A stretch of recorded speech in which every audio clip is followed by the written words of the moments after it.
د هیواد شمال کې د بلخ ولایت مرکز مزار شریف هغه ښار دی چې ورځ تر بلې نفوس او ګڼه ګوڼه د زیاتېدو په حال کې ده. په همدې حال کې یو شمېر اوسیدونکي د پراخوالي غوښتنه کوي. وایي د ښار اوسنۍ ساحه د شته نفوس په پرتله خورا کمه ده چې ورسره د هوا ککړتیا، بېلابېله ناروغۍ، د ټرافیکي پیښو زیاتوالی او ورته نورې ستونزې هغه څه دي چې دوی یې اندېښمن کړي دي. که موږ تاسو وګورو نفوس زیات دی، مګر در حال کې چې ولایتونه مساحت لري خو یو منظم پلان نشته. که چیرې د دوی لپاره مشخص ښارګوټي جوړ شي دا څو ګټې لري. یو، زموږ او تاسو په ښار کې به هوا صفا کیږي، د ککړې هوا نه به خلک په امان کې.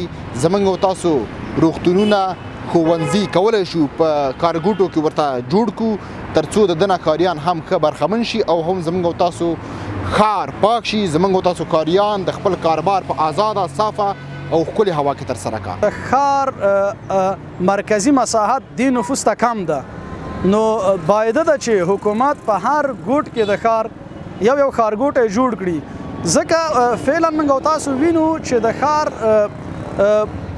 په دغه کورونو کې لا تر اوسه پورې خلک حتی یوه کرایي حویلۍ نشي پیدا کولی.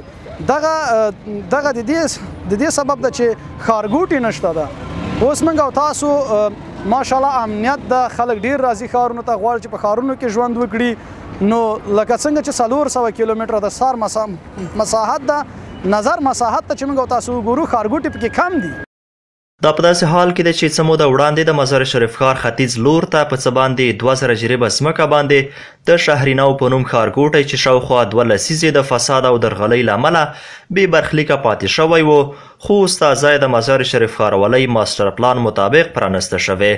د نوموړي ښارګوټي قراردادي شرکت مسؤلین وایي دغه ځمکه د ښاروالۍ او یو شمېر نورو مربوطه ادارو په همکارۍ ویشي او ښاریان په ډاډه زړه په یاد ښارګوټي کې په قانونی او شرعی اسنادو سره نمره پیرلی شي.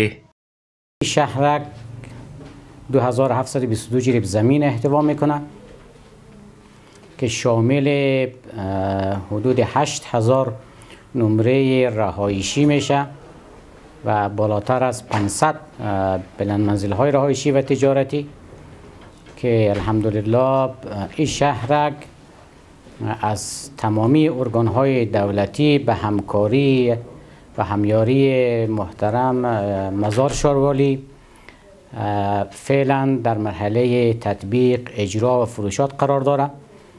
تمام مراحل قانونی آن از ادارات مربوطه طی مراحل شده به همکاری مزار شاروالی و عملا انجینیران مزار شاروالی در ساحه همروزه حضور دارند.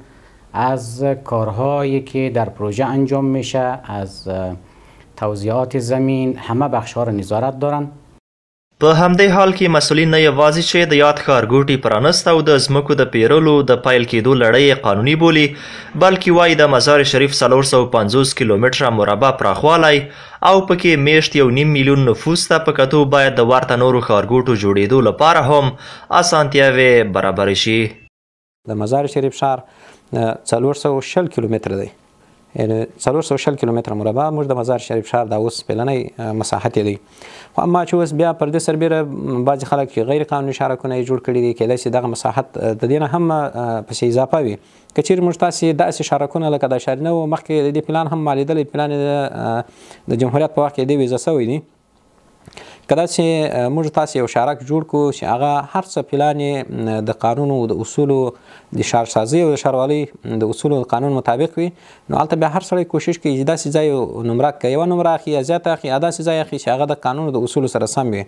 نو که د قانونو د اصولو سره سم نه وي، دوی د خلک پوهېږي که مثلا که نن یې که سبا یې کیدای شي نقشه راسي دا ځای چاپه سي، نو خلک هلته زړه نه ښه کوي، هلته خرید و فروخت دونه نه کوي.